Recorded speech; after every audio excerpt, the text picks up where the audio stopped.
बहू को बेटी समझे। शादी को कुछ ही समय हुआ था और काम वाले भी नहीं आए थे, इसलिए शीला बर्तन धोने लगी। बर्तन धोते धोते उसके हाथ से कांच की कटोरी नीचे गिरकर टूट गई। कटोरी टूटते ही वह डरने लगी कि कहीं उसकी सास अब जली कटी सुनाएगी। आवाज सुनते ही उसकी सास दौड़ते हुए आई और बोली, बेटी क्या हुआ? शीला रुआंसी होकर बोली, माँ पता नहीं कैसे ध्यान रखते हुए भी मेरे हाथ से कटोरी नीचे गिरकर टूट गई। सास बोली कि बेटी चिंता मत करो, कटोरी ही तो टूटा है ना, तुम्हें चोट तो नहीं लगी, और भले इसके कितने ही टुकड़े क्यों न हो गए हों, पर मेरी बेटी के दिल के टुकड़े ना हो। मेरी बहू से महंगा क्या है, ये कटोरी है। और हाँ, तुझे अभी ये सब करने की क्या ज़रूरत है? अभी तेरे हाथ की मेहंदी भी नहीं छूटी है। और हाँ, अभी तुम राम के साथ ज़्यादा से ज़्यादा समय बिताओ और एक दूसरे को समझो, तभी तो तुम दोनों की नींव मजबूत होगी। रीचा इधर आना, अपनी भाभी का ख्याल रख, अभी इस घर में नई आई है। शीला तुम मुझे अपनी माँ ही समझना, मुझे भी तुम्हारा दिल जीतना है, सास बनकर नहीं माँ बनकर। शब्द क्या मानो अमृत के घूंट थे। देखते ही देखते शीला की आंखों से आंसू छलक गई। वह सास के पैरों में गिर गई और बोली कि मैंने एक माँ को छोड़ी तो दूसरी नई माँ पाई, बल्कि आप मेरी माँ से भी ज़्यादा ममता मेरे लिए रखती हो। यदि घर में कटोरी टूट जाती तो माँ भी दो बात कहे बिना नहीं रहती। रात को शीला की नींद ही उड़ गई। रह रह कर शाम की घटना उसे याद आ रही थी। सास के बारे में उसकी जो सोच थी उससे विपरीत सास का व्यवहार पाया। उसका भी कसूर नहीं था ऐसा सोचना, क्योंकि उसने लोगों के मुंह से बुरी सास के बारे में ही सुना था। और फिर वो अपने अतीत में खो गई। उसे याद आया कि कुछ साल पहले इकलौते भैया की शादी हुई थी।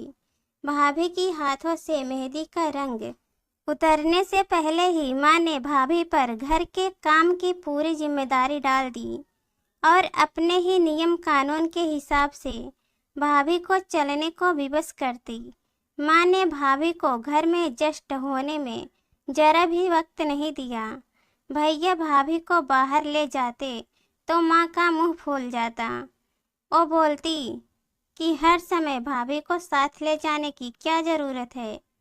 कभी भी भाभी को खुली हंसी हंसते नहीं देखा। समय के साथ भाभी ने हंसना भी छोड़ दिया। फिर हर रोज घर में झगड़ा होने लगा। एक दिन भाभी के हाथ से कांच का कप नीचे गिरकर टूट गया। माँ चिल्लाने लगी कि कितनी महंगी कप फोड़ दिया, रोज इतना माल खाती हो, उसकी शक्ति कहाँ गई? अपने मायके में कब फूटा होता तो मालूम चलता। कोई भी काम ठीक से नहीं होता, न जाने कहाँ ध्यान रहता है। भाभी भी कड़क कर बोल दी कि हाँ, मैं तो बैठे बैठे खाती हूँ और आप खड़े खड़े खाती हैं। जब से आई हूँ तब से रोज दो चार जली कटी ना सुना दो तब तक आपको चैन नहीं पड़ता। कभी मेरी माँ को तो कभी मेरे बाप को, हमेशा मेरे मायके वालों को कोसती रहती हो। दोनों तरफ से तीर बरसकर एक दूसरे को छलनी कर रहे थे। घर के अलावा उसने और भी जगह सास बहू के झगड़े सुनते सुनते डर गई। वह शादी से कतराने लगी, पर माँ बाप के कारण शादी करनी पड़ी और एक अनजाने भय को लेकर अपने ससुराल आ गई। पर आज की घटना से उसकी सोच ही बदल गई कि सब सास या बहू में ऐसा नहीं होता। नींद न आने की वजह से उसने सोचा, चलो थोड़ी देर माँ से बात कर लूँ। माँ ने इतनी रात को उसको फोन करते देखकर बोली कि शीला सब कुछ ठीक तो है ना? कहीं जमाई राजा या सास ननद से तो झगड़ा नहीं हो गया? वह बोली, नहीं माँ, ऐसा कुछ नहीं है। मालूम है माँ, आज मेरे हाथों से कटोरी नीचे गिरकर टूट गया, तभी सास आ गई। और आगे बोलती। उसके पहले ही माँ ने बोलना शुरू कर दिया। बेटा, फिर तेरी सास के चिल्लाने पर तूने अच्छा से जवाब दिया ना? हाँ बेटा, कभी भी दब कर नहीं रहना। तू भी पढ़ी लिखी अच्छी लड़की है, तेरे में कोई कमी थोड़ी ना है जो सुनेगी। तभी बात को काटते हुए तेज आवाज में शीला बोली कि माँ, अब बस करो। मैं अपनी दूसरी माँ के खिलाफ कुछ नहीं सुन सकती। माँ सहम गई और बोली, तू ये क्या बोल रही है? हाँ माँ, आज मेरे हाथों से जब कटोरी गिरा तो सासू माँ ने कुछ नहीं कहा। वह रीचा की तरह मुझसे भी व्यवहार कर रही हैं। माँ, एक बात कहूँगी, आप बुरा तो नहीं मानोगी? हाँ बोल बेटा। माँ, काश आप भी मेरी नई माँ की तरह भाभी के साथ व्यवहार करती तो शायद भैया भाभी अलग घर में नहीं होते।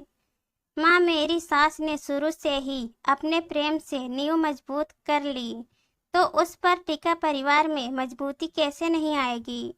आज माँ को महसूस हो गया था कि वो नहीं बल्कि शीला उसकी माँ बनकर उसे अच्छी सीख दे रही है। माँ को गलती का एहसास हो गया। शीला आगे कुछ बोलती उससे पहले ही माँ ने कहा, शीला, अब जब तू यहाँ आएगी तो यहाँ पर भी पूरे परिवार की नींव में मजबूती पाएगी। अब फोन रख, मुझे बेटा और बहू के स्वागत की तैयारी करनी है। शादी के बाद नई जिंदगी की शुरुआत में अगर आज सास समझदारी से काम नहीं लेती, अपनापन नहीं जताती, तो शायद शुरुआत की नींव ही कमजोर होने से उसमें दरार पड़ जाती। कटोरी को फूटने से कोई नहीं रोक सकता, लेकिन प्रेम को टूटने से हम रोक सकते हैं। वातावरण बनाए रखे, एक दूसरे के सम्मान को समझे, इज्जत करे, तो घर स्वर्ग बन जाएगा। घर नर्क से स्वर्ग में बदला जा सकता है यदि बहू सास को माँ मान ले और सास बहू को बेटी मान ले तो। आशा करती हूँ कि ये छोटी सी कहानियाँ आप सभी लोगों को अच्छी लगी हो।